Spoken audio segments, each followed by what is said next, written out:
So, you're a young student looking to step into the high-stakes world of national security. Or maybe you're a parent trying to guide someone you love through the absolute maze of college admissions. You've probably stumbled across RRU Nagar by now. But honestly, there is a ton of noise out there online. In this explainer, we're going to cut right through all of that. We're giving you the absolute, verified truths about studying international relations at India's only national security university. We're skipping the aggregator rumors entirely and getting straight to the facts. You want to study IR at a national security university? I get it, it sounds incredible, but what are the real costs? And what about the real placements?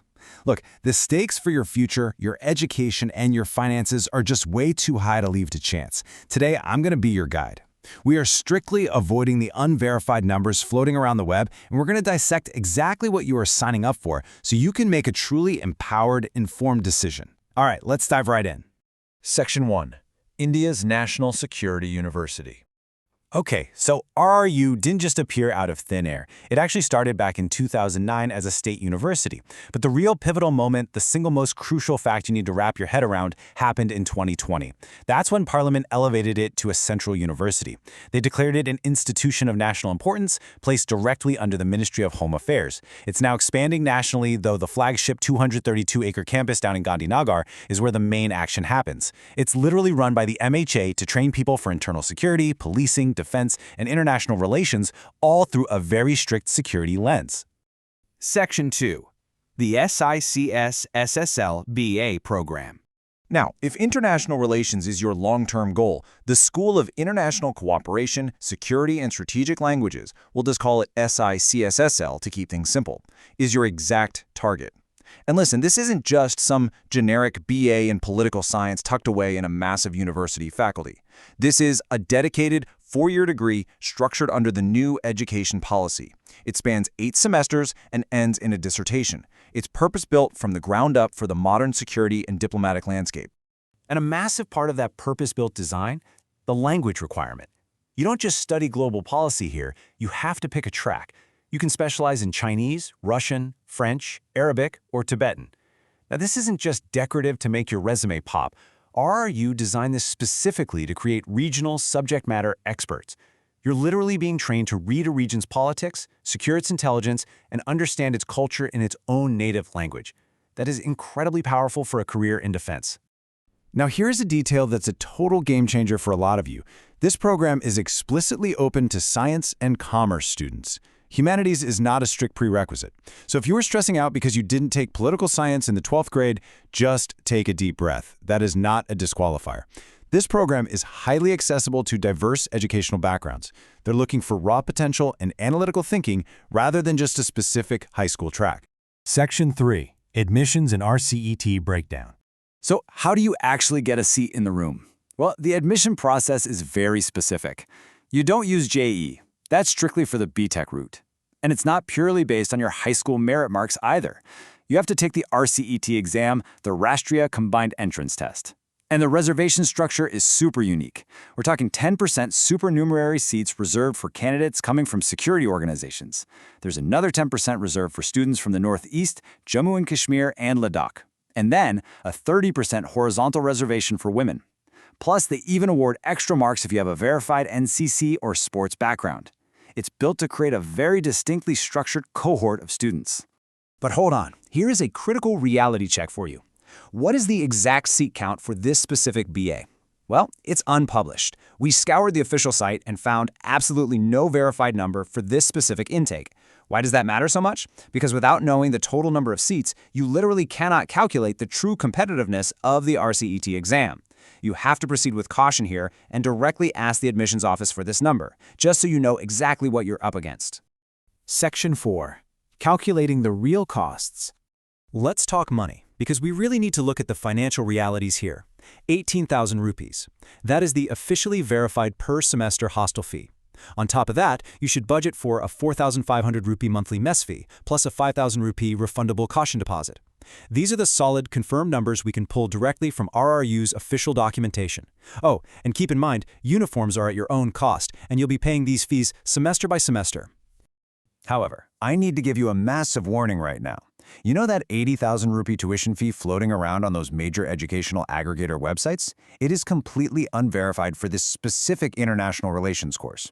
Sure, it might apply to other general BAs at the university, but it is nowhere to be found in the official brochures for the SIS-CSL program. Please, whatever you do, do not let your family budget their hard-earned money around rumors found on third-party sites. You absolutely must get the exact figures in writing directly from the university before making any financial plans. Section 5. The Placement Reality Check. Okay, this is the big one. If you've been researching RRR online, you might have seen a rumored highest package of 46 lakhs per annum, supposedly with massive corporate giants. Let's debunk this right now. Treat that with extreme suspicion. That figure comes from a single, low-quality aggregator. The actual, verified, official university-wide highest package is closer to 18 lakhs, with the average sitting around 5.5 lakhs. And the really crucial point here, those high university averages are heavily skewed by B.Tech and cybersecurity graduates pulling in high private sector tech salaries, not necessarily the BA in international relations graduates. So what are the officially stated career outcomes for this specific degree? Well, they're pretty straightforward. Academia, think tanks, civil services and competitive exams, risk analysis, and journalism. Now notice what's glaringly absent there. Yeah, there is absolutely no mention of massive corporate placement drives or six-figure private sector packages for this specific degree. And here is the core truth you need to walk away with today. This is a UPSC and government feeder degree. It is not a corporate placement degree. If your dream is to step into a high-paying corporate strategy role the literal day after you graduate, this pathway just isn't optimized for that. But if you want to build a rock-solid career in defense, intelligence, civil services, or deep academic research, this program is squarely, intentionally built to get you there. Section 6. The MA Pathway. Now, a lot of students just assume there's this automatic pipeline straight into the master's program. The reality? There is no confirmed automatic BA to MA pathway. To get into the 2-year MA program at RRU, you have to recompete. You will take the RCD exam all over again, competing against external candidates from all over the country who hold any bachelor's degree with at least 55%. And furthermore, just like the BA, the tuition costs for the MA remain completely unverified on official channels. You simply cannot assume it's a seamless, guaranteed pipeline. Section 7. Final questions to ask. So, before you or your family commit to this application, I have a quick action plan for you. Question 1. What is the exact tuition fee and sanctioned seat intake this year? Again, please do not ask a random comment section. Do not trust an educational aggregator site. Ask the people who actually hold the keys. You need this info to understand your true financial burden and exactly how competitive the exam is going to be for you. Question 2. Is there any assured pathway from this BA into the MA? You need absolute clarity on your long-term educational pipeline. Think about it. If you plan to study there for 6 whole years, you need to know exactly what that transition from your bachelor's to your master's looks like, and you need it in writing. Question 3. Can you share verified placement data for SISSL specifically? Demand transparency here. You do not want blended, university-wide numbers that lump you in with cybersecurity engineers. You want to know exactly how many BA graduates from this specific school went into government service versus private employment. So I'll leave you with this. Will you let aggregators decide your future, or will you take control and get the facts in writing? This course is an incredibly powerful tool for the right student, but please do not leave your journey to chance. Email sixelsadmissions@rru.ac.in. Demand the facts and make an empowered decision. Thanks for joining me in this explainer. Keep asking those tough questions, and I'll catch you in the next one.